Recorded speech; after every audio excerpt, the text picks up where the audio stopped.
Can you hear me from the Zoom? My microphone was off. Yes, I can hear you, Professor Yumbi. Okay, good. Thank you so much. Sometimes some students just stay there and they are not hearing me. I didn't say anything and I don't know.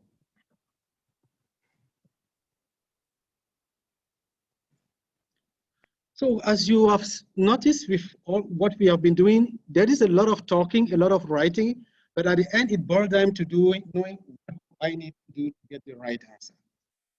So I'm not going to write so much again for this chapter 10. If you want to, to remember what I said, I am recording so that we save time on the talking part of it.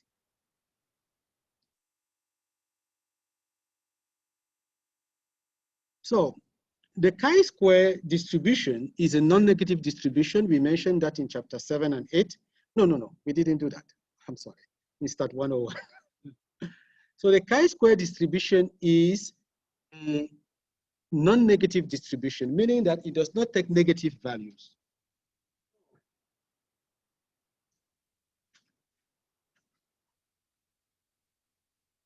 The distribution which is skewed to the right.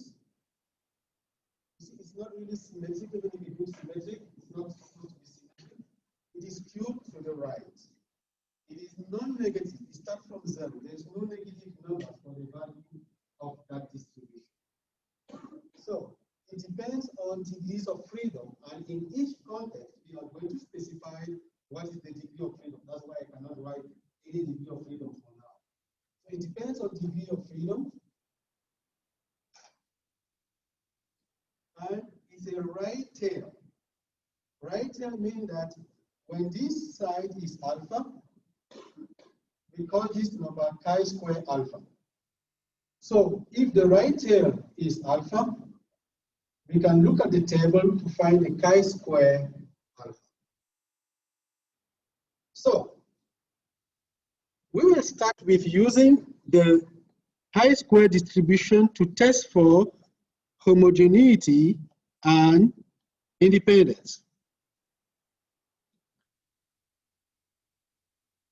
So we will start with the test for independence. How do we set up the test for independence? We are going to do it with an example, because I will speak all, and then when I come back to the example, I'm still going to say all what I will be saying. Sometimes we want to know if two random variables are independent or not. And if we can collect data from both random variables and see how they are connecting with each other, we can determine whether they are independent or not. So this is an example. Innovative Machine Incorporated has developed two new letter arrangements for computer keyboards. The company wishes to see if there is any relationship between the arrangement of letters on the keyboard and the number of hours it takes a new typing student to learn to type 20 words per minute.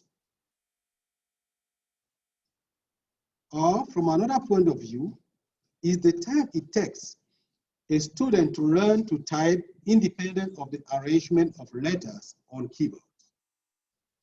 So we are going to make a contingency table that is going to represent the number of people that are using keyboard A, B, and the standard, and the length of time it takes them to learn how to type.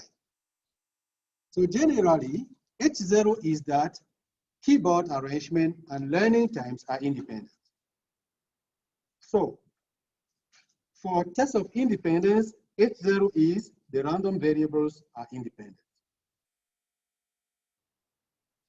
First random variables here is keyboard arrangement, and second is learning time. So H0, independent. H1, not independent. So 0, random variables, let's just say variables are independent. Variables are independent. H1, variables are not independent. So the next step will be the test value, and the test value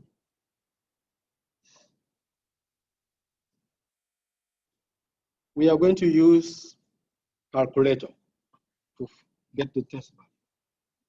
So I'm going to use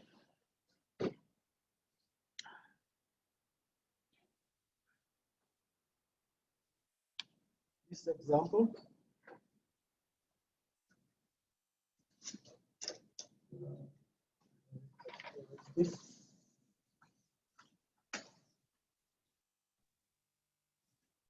Remember that the probabilities of A and B is equal to probability of A and probability of B if A and B are two independent events. Do we remember that in chapter 4? Or independent events. So please I want you to understand what I'm writing. I'm always feeling like when you are writing, when I'm writing, you may not understand what I am doing. This is what we call a contingency table. Let me put 3.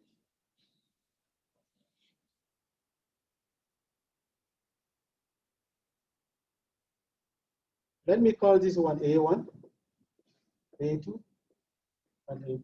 I'll call this one B1, B2. So then I will call this one probability of, or not probability. Let's put numbers first. We are going to make it probability later. We have done sometimes things like this before. So this one is the values, the possibility for one variable. These are the possibilities for another variable. So this one will be n of B1, n of B2. You know how to change number to probability. So I want to start with number.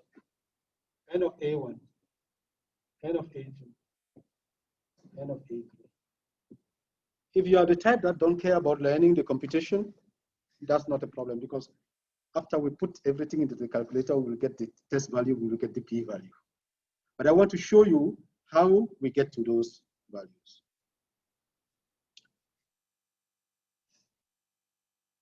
So we can call this one B1, this one B2, this one A1, this one A2, A3. So look at probability of, here will be A1 and A2. I'm sorry, A1 and B1. Here will be A1 and B1, right? Suppose I take this one, A1 and B1, and I want probability of A1 and B1.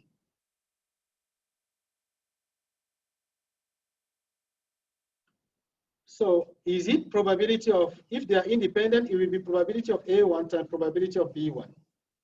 Is that right? If they are independent for here. Probability of A1 will be what? Probability of A1, if the total is n. Probability of A1 will be what? You forgot? Probability of A1, the total number of A1 is A1. It will be A1 divided by n. Probability of B1 will be B1 divided by n.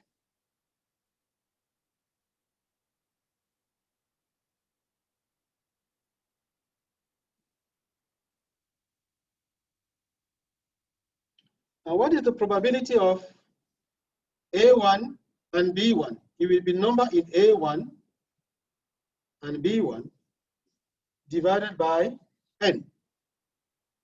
If you could remember when we did that in chapter 4. The number in A1 and B1 divided by n. If there is independent, it should be equal to A1 times B1 divided by n squared. Anybody following this? Okay. We are going to say that if there are independence, if there is independence, then we have this. it will mean that the number in A1 and A2, I'm sorry, and B1 is equal to, you see n here, I would take it here and it will take one of this square out. It will be A1 then B1 over n.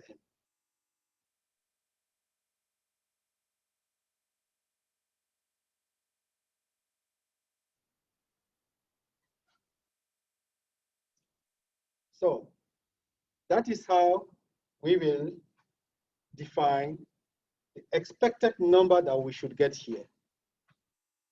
So in general, the expected number is what you get if H0 is true. If H0 is true, we will have the expected number. So here we are going to have two numbers. The observed number, let me call it O11, and the expected number E11. Here will be O12, O13, E12, E13. Here will be O21, O22, O23, E21, E22, E22. What I'm saying is that if there is independence, if H0 is true, we will get the E, which is our expected value, if H0 is true. So that expected value here will be the total here times the total here divided by this. That is what will be E. O will be what you collect as data. Does it make sense to anybody? This mathematics is the explanation. But what you want to remember here is that the expected value is total value for B times total value for A divided by total value for all.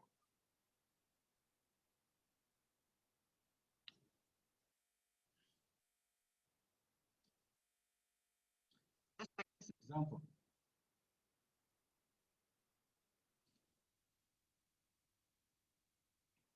So by the assumption of the null hypothesis that the two events are independent, we use the multiplication law to obtain the probability that a student is in cell 1. So we will find keyboard cell 1 is keyboard A and skill in 21 hours to 40 hours. Do you understand that one? Look at cell 1, is this one. You're using keyboard A and your time is between 21 and 40 hours. So to check for independence here, what is the total number of people that took keyboard A?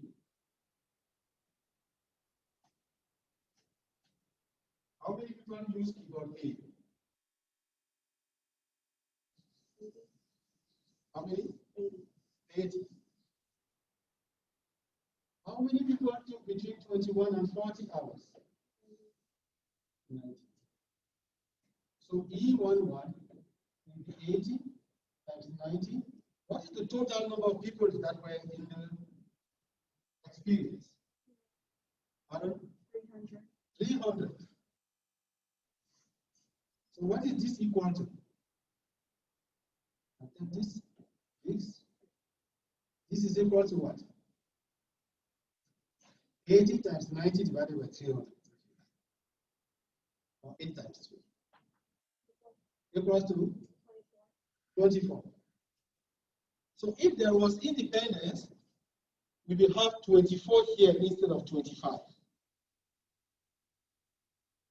The observed value is 25. That is what we recorded from the sample, 300 people. The expected value for independence is 24. Do we get this? Please speak. I don't know if you are getting it or not, and then I will keep repeating unnecessarily. If you have a contingency table, can you find the observed value? Observed value. What is the observed value for this cell 5 here? What is the observed value? Cell 5. Observed value is 71. Let's find the expected value. Can you all see where the observed value is? Observed value 5 is 71. What is expected value of 5? You will take total row times total column. What is the total row? It is 120. Total column 150 divided by 300 equals to, great. Is it difficult? It's more difficult to explain. So instead of 71, observed value is 71, expected value is 60. I want you to be able to do this one before I show you how to use calculator. Right? It's good you know what you are supposed to do if you don't have calculator. So if we have all the 9 observed values, we can use it to find the, this is the formula here, row times column divided by sample size.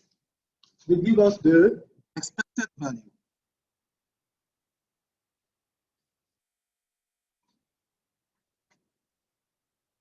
The chi-square, the test value, is observed value minus expected value divided by expected value. Chi-square test value is chi-square equals to sum of, take each observed value minus expected value, square it and divide it and divide by, and then add those numbers.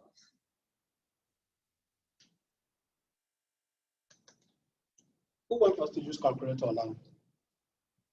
Okay, let's use calculator. So you can, if you are doing it manually, you put observed value, expected value, multiply and divide, and then take the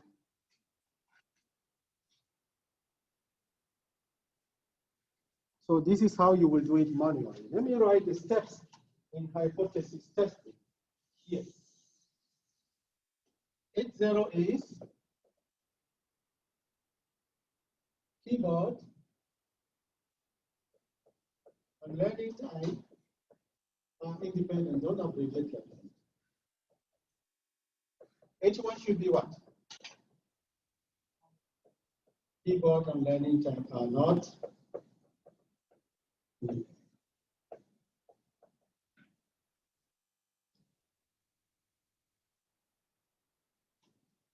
So the chi-square test is always a writing test.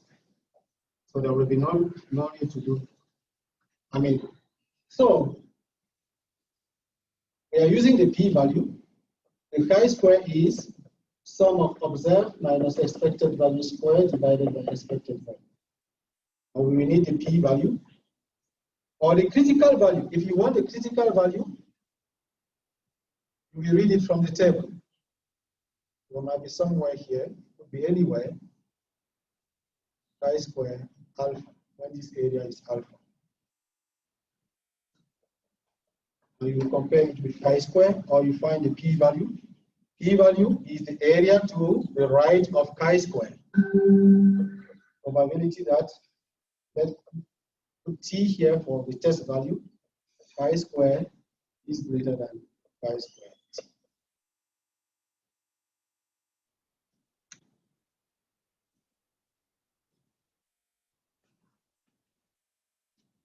Can you read these numbers? Can everybody read the numbers? Should I reduce the light? Anybody need light a little? Because that's what you want to write. So I'm going to show you how to enter these values.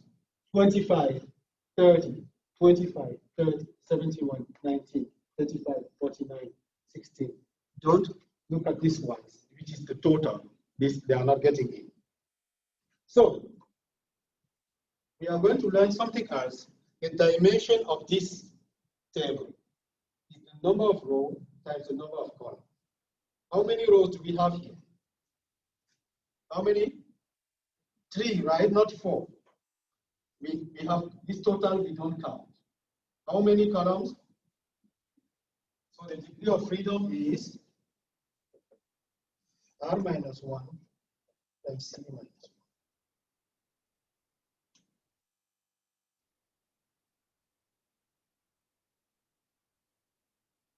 The dimension is R times C.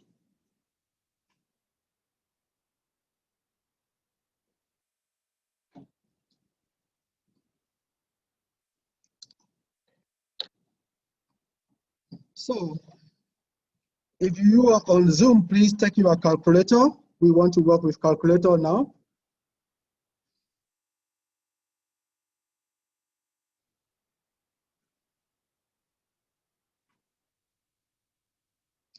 You want to go to matrix. Do you see matrix on your calculator? Okay. Do you all see matrix, second function, and matrix? And then go to edit, yes, and press enter. Then you will have row times column. Change those numbers to 3 times 3. If the number of row was 2, you will put 2. If the number of column is 4, number of row times number of column. Go to edit.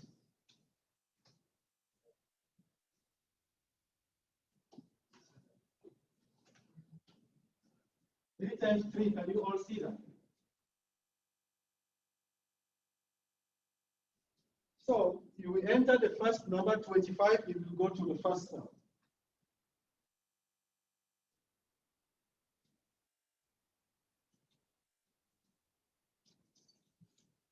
If you're on Zoom or you have a question, please feel free to ask.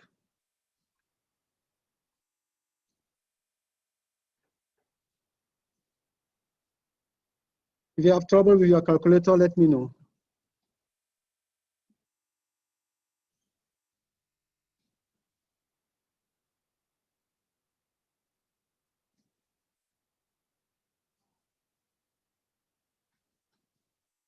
Thank you. Well, you have numbers on matrix. Everybody has numbers of matrix. Then you go to test, start, test. Whenever I say go to test, I mean start first before you go to test. I want to assume you already know those. So test, and you go to goodness of fit test. You will see goodness. Hey, is it goodness? No. Chi-square test. I think it's chi-square test. Chi-square test. Yes, chi-square test. I'm sorry.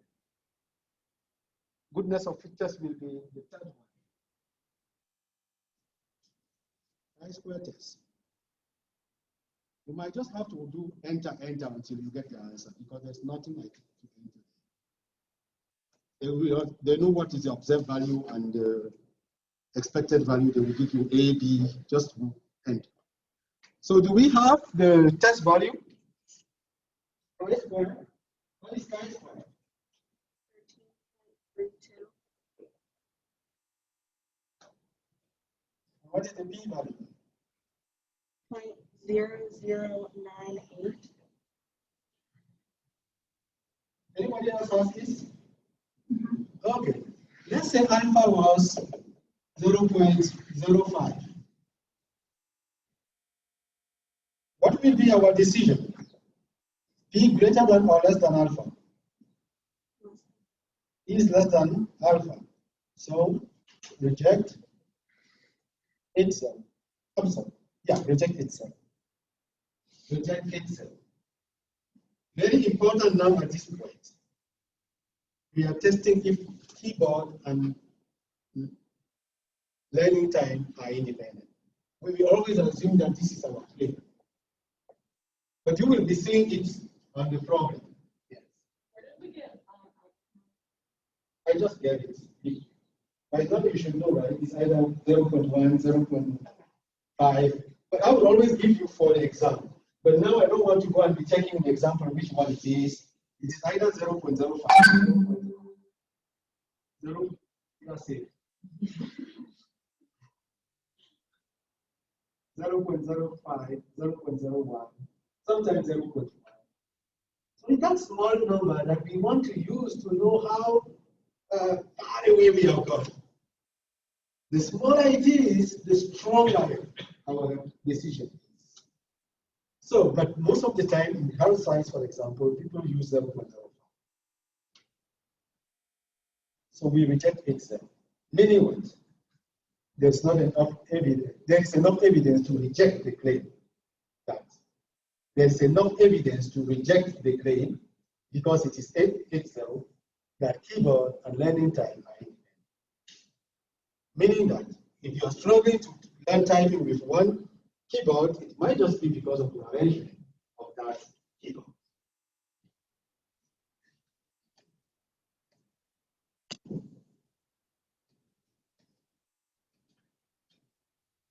So, what did we get? 13.32. So you can see here, if you were using a manual calculator, I'm sorry, if we were doing it manually, this is what we will get.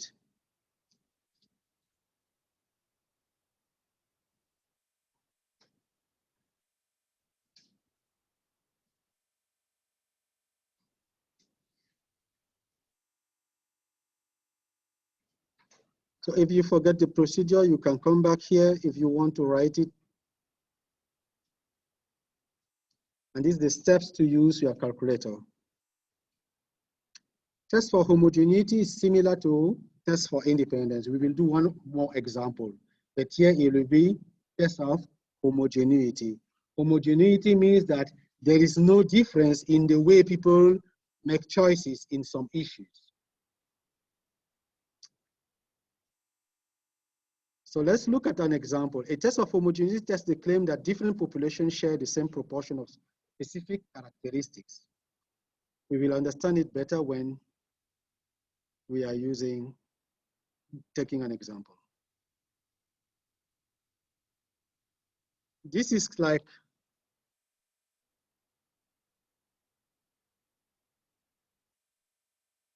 an example. Who can resist a cute kitten or puppy?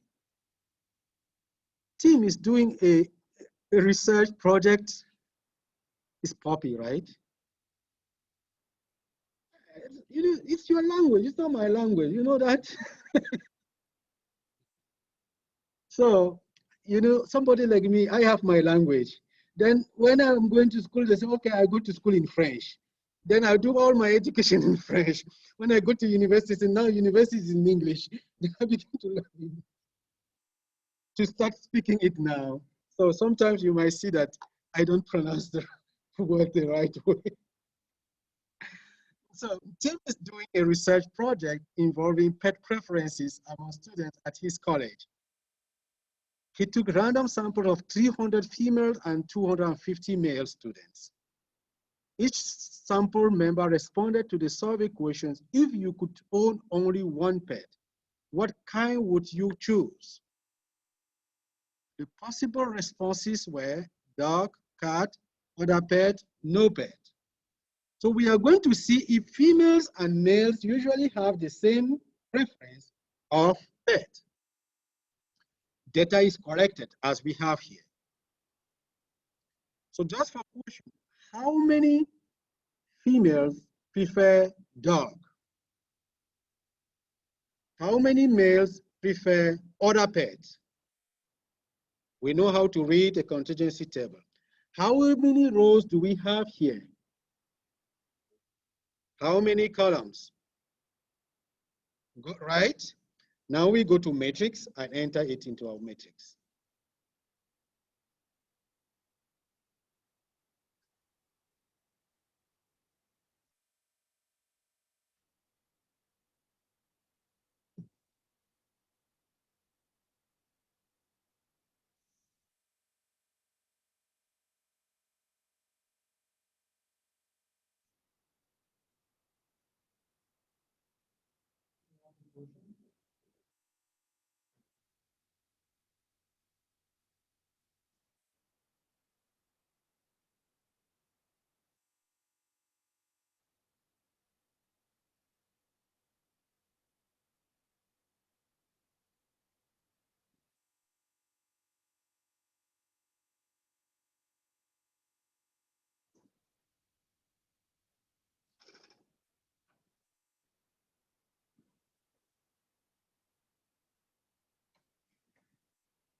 So here, the question is, does the same proportion of males and females prefer each type of pet?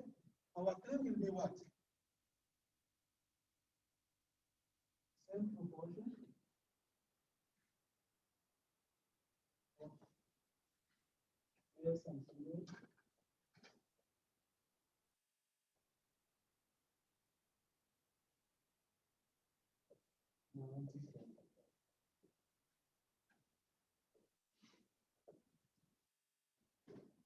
So you have your data on your calculator, you can go to, if you have it on Netflix, you go to test and choose chi-squares.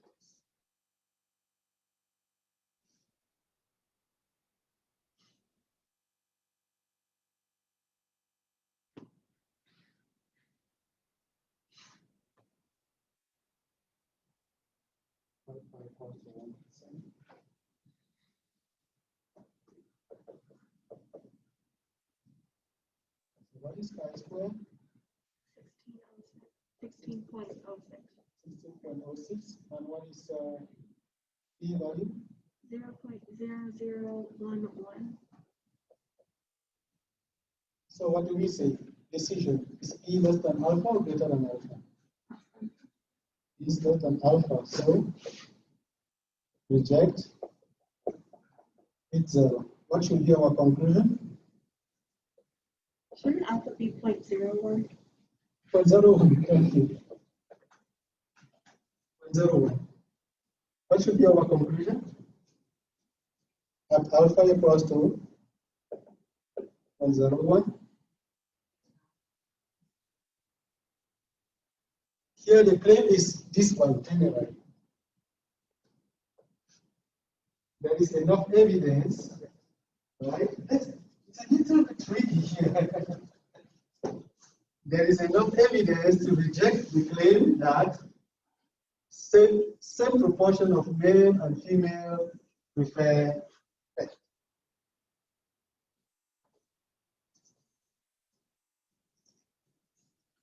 Maybe anybody has a textbook here?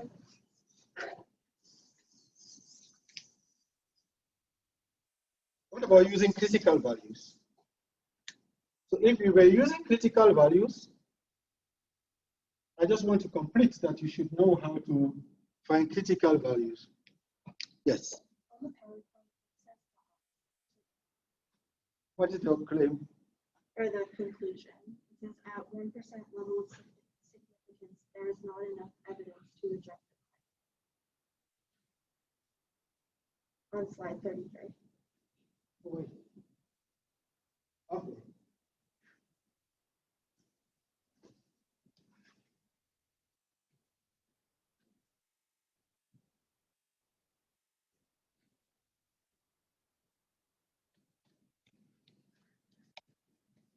We need to see what they say the claim was.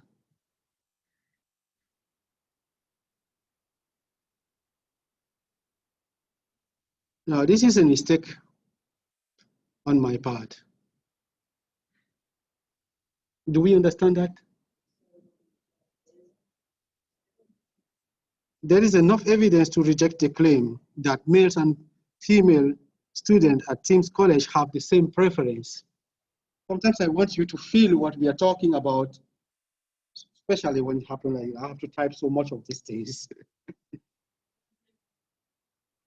No, not on the board. It's on the PowerPoint. Do we get this? We rejected the null hypothesis. The null hypothesis is the claim. There is enough evidence to reject the null hypothesis, which is the claim. Actually, that's what is even listed. So sometimes the problem is when I'm typing that I copy and paste. So all what I have to do here, at 1% level of significance, there is enough evidence to reject the claim that male and female students, and I'm good. So I forgot to remove that not. But I want you more to understand what we are doing. Please look at it again and just feel and decide on yourself which one is right.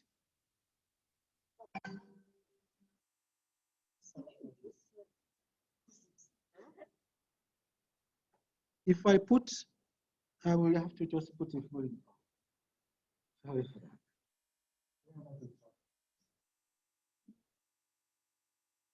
So we are saying that, right? For tests of homogeneity and independence, almost all the time, the claim is H0. But you will see that in the equation, even if you forget. We want to test that. If you look at that question,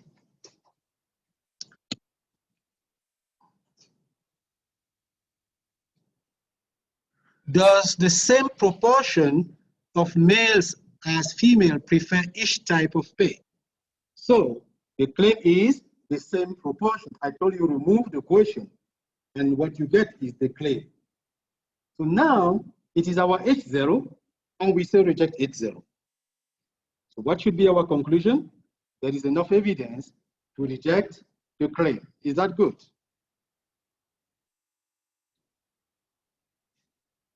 When you keep quiet like that, I am not so sure you are understanding. Yeah, that's how it should be, yes. Is it okay? Okay. That's the advantage of face-to-face class. If it is online, it just goes. Chi-square goodness of fit test. Have you heard about this before? Has anybody ever heard of goodness of fit test? Yeah, you will be hearing more and more about it. So we want to check in the test of goodness of fit if a distribution fits another distribution. Often we want to know if our population is normally distributed, for example. So we want to check if that distribution fits the normal distribution. So we are going to, here again, the null hypothesis is that the distribution fits. And the alternative, the distribution does not fit. Let's look at this example. Last year, the labor union bargaining agents listed 5 categories and asked each employee to mark the one most important to her or him. The categories and corresponding percentages of favorable responses are shown in this table. What percentage of workers prefer vacation time? Vacation time, what is the percentage of preference for vacation time? 4%. Salary, 65%. So the next year, so the H0 will be the population fit the given distribution. H1, the population does not fit. Do you remember that? Goodness of fit, it's about fitting or not fitting.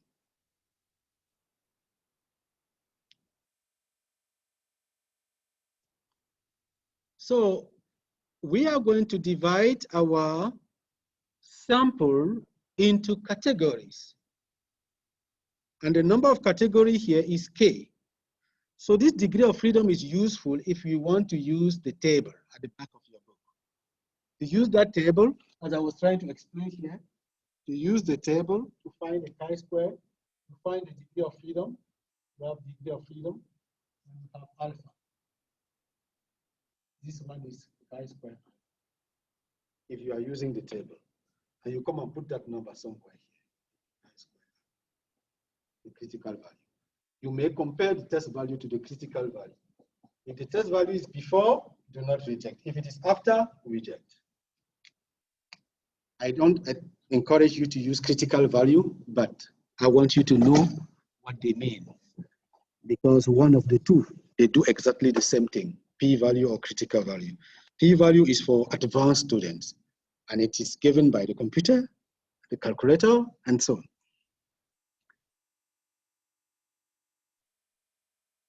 Let's take this example.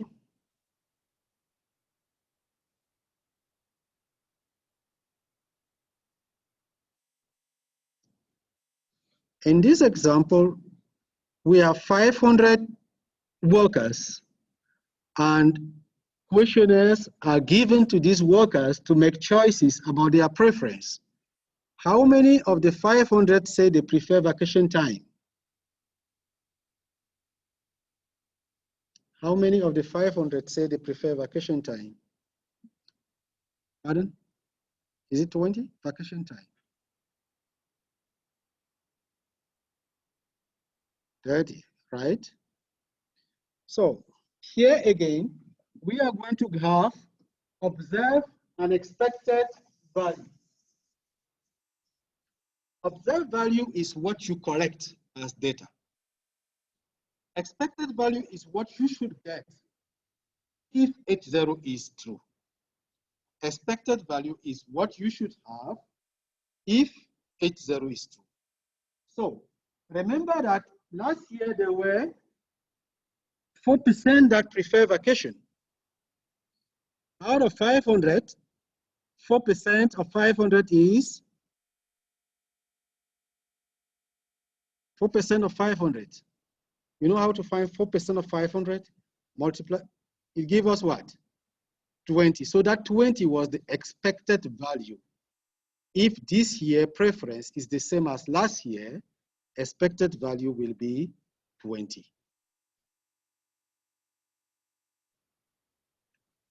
Now you will enter, what to do is to find the chi-square remain the same, or minus b squared. I'm not sure all calculator can do this, but if you want to use your calculator, you can use it, or we can use Excel. I am not so sure for Excel too, but so those who want to use, if you want to know if your calculator can do it, you go to start, test, and look if you can see chi-square test. I'm sorry, not chi-square. Goodness of fit. G-O-F, goodness of fit test, something like that. Some of you are seeing that on your calculator? Okay. If you are not seeing it on your calculator, you will have to use Excel. It's faster. You can still use calculator. Let's use calculator. Put your, I'm sorry. Put O on L1 and E on L2. L1, L2.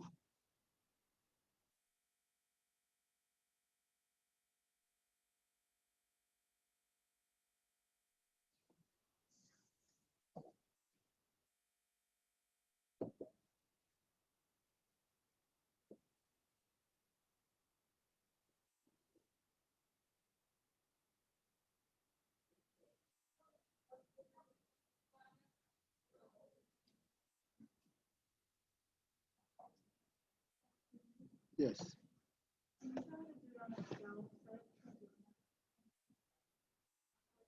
You will essentially do what I'm doing here. Just to put the data on L1 and L2.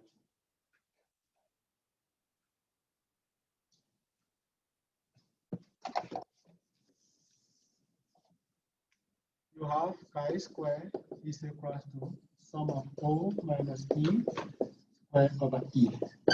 So L1 is O, L2 is E. Now you will do L3 equal to L1 minus L2, parenthesis square, and then divide by L2. I will show you how to do that. That's essentially what I will be doing on Excel as well. If you like, we do it on Excel, or you can still do that on calculator.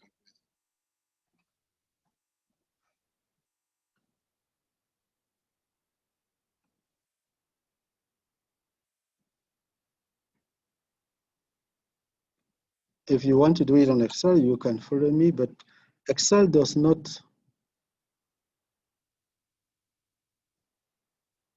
Yes.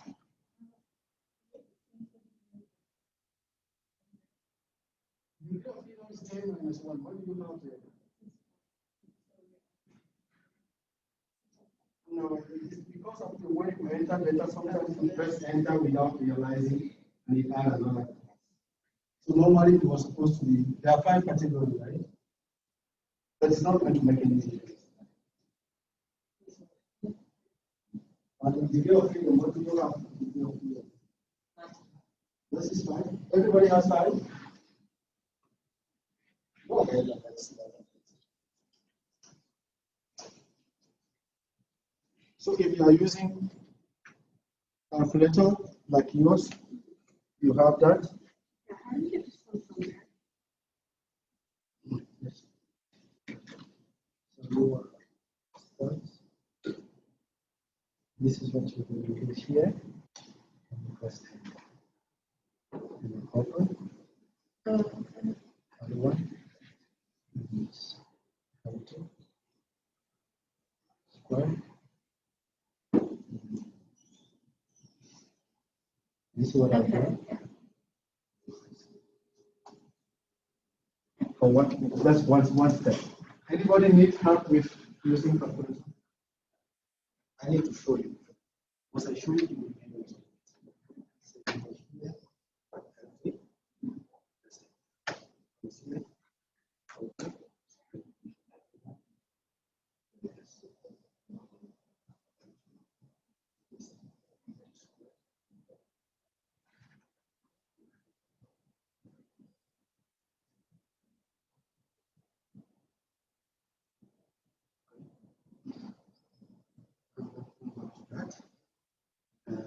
Okay. Now your calculator by default only use L1. So we are going to take this L3 or you add this.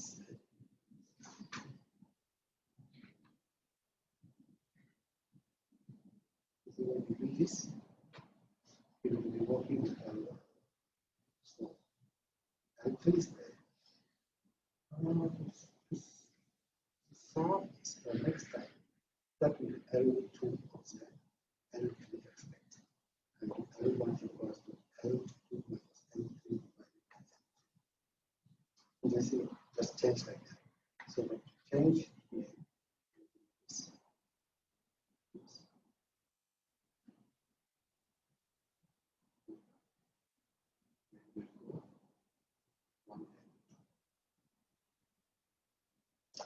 All what you are looking for is the sum of x. This one. What is the sum of x? What is chi-square? 14.15.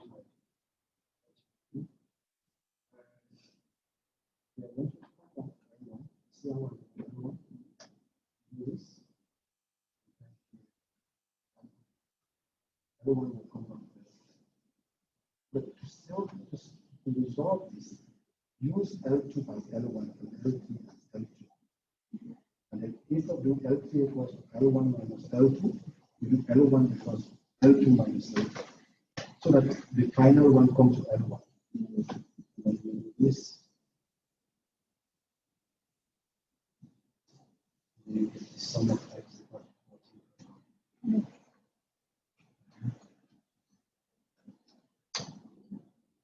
So what is p squared?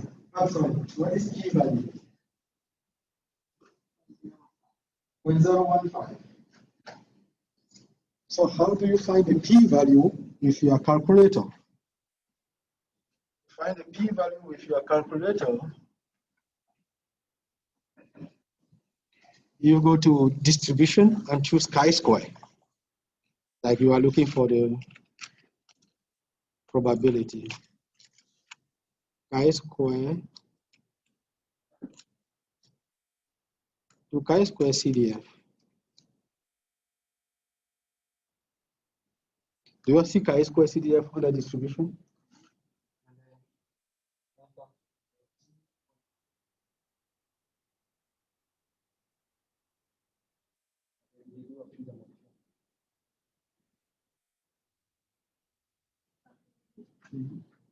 When I try to do it like that,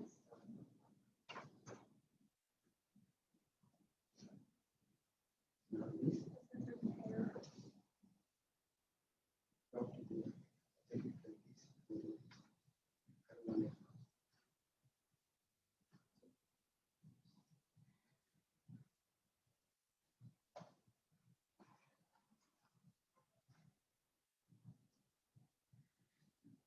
Make sure that when you take it out here, that you press enter.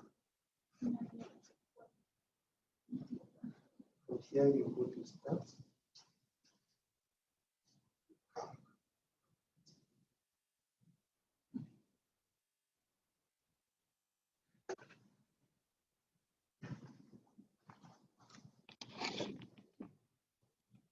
So what is the p-value?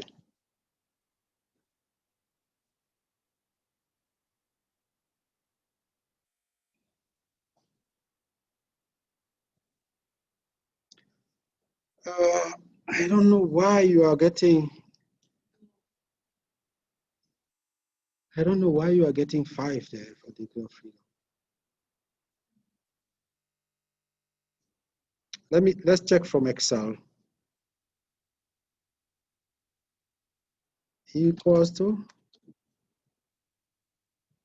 oh, you can change it, you change. Is it at the end of the result that you get that degree of freedom, or it just comes in? Then change it to 4. Is K the number of category? Like there were 5 categories.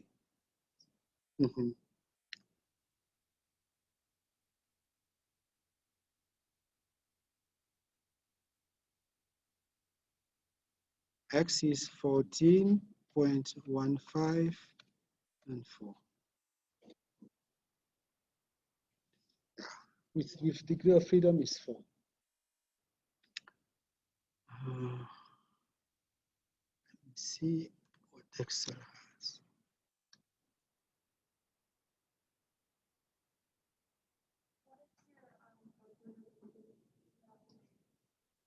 Calculate, you will look for it. Go to distribution.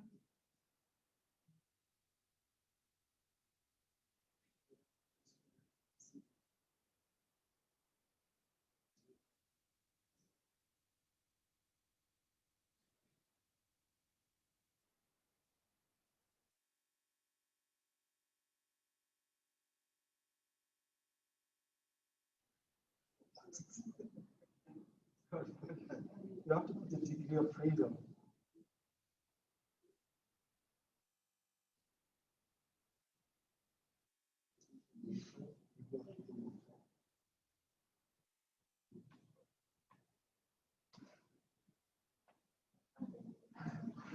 No, it's just.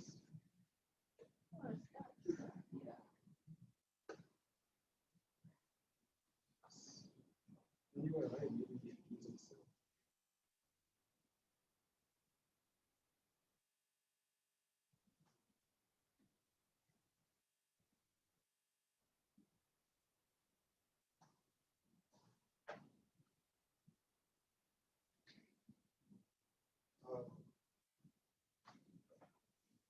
Yeah.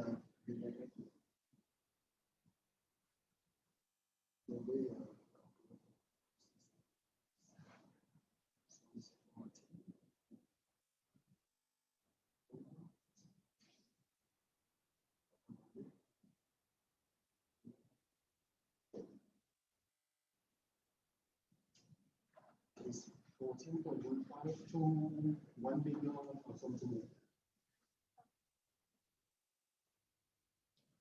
Excel does not have the goodness of features yet. Maybe they will bring it later. Okay. So we can test for independence, we can test for homogeneity, and we can test for goodness of fit. Remember, for goodness of fit, you have to do the expected value yourself using the original distribution.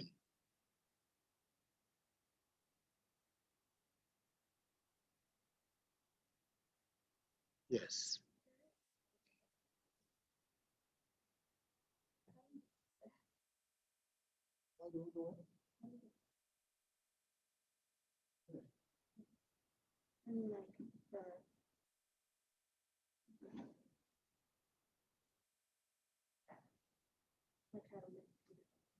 The P, your distribution.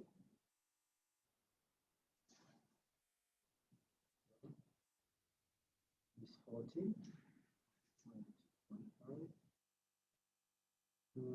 Let's put 1,000, 14,000. You know what I'm trying to do? An upper bound. Okay.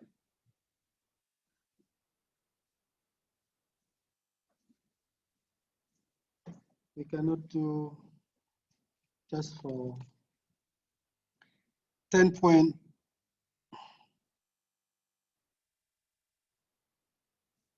I was hoping we do 10.3 today. I'll just quickly tell you what it is, and if we cannot do it,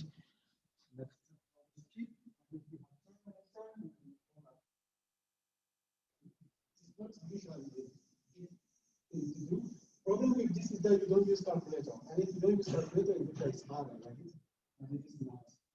So, example here will be sigma square is equal to 0. If I'm sorry, is equal to a number. H1 is sigma square is less than that number, or sigma square is greater than a number, or sigma square is different. Just like what we are doing in chapter 8. Then the test value, chi-square is sample size minus 1 times S square divided by sigma square as we put it equal to A. Now from Excel or from your calculator, you can find the p-value. So, now you use the critical value. Critical value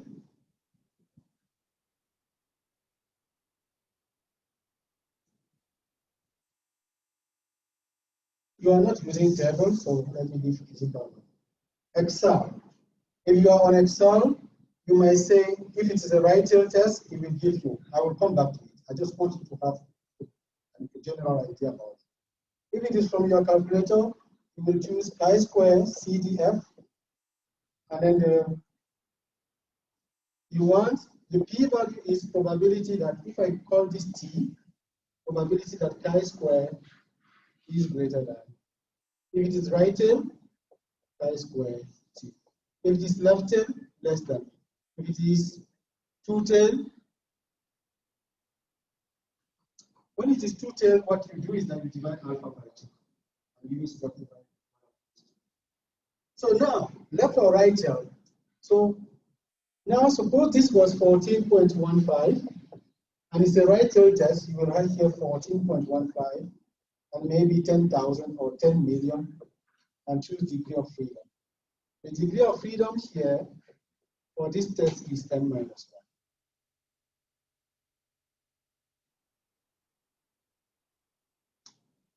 So I usually skip this section and do section 4.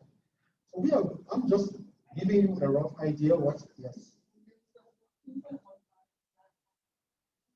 It's just an example because from what we just finished, we had a chi-square of 14.14. This number. The test. The test is what you put here.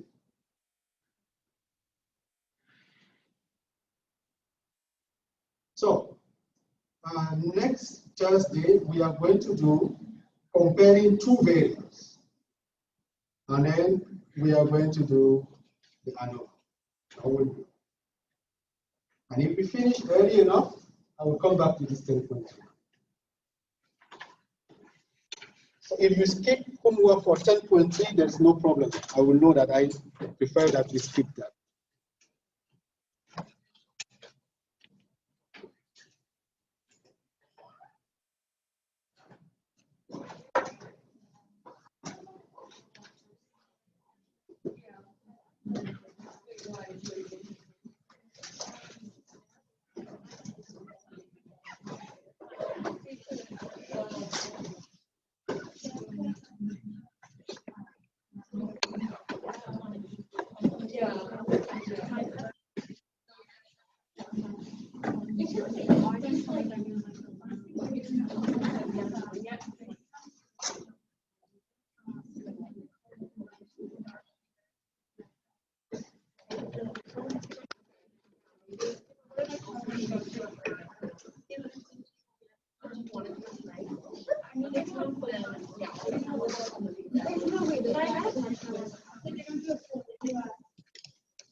I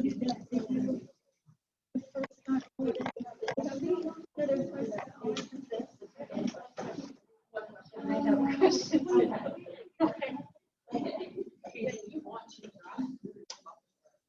Okay, I might have a little bit, but we'll stop with the end.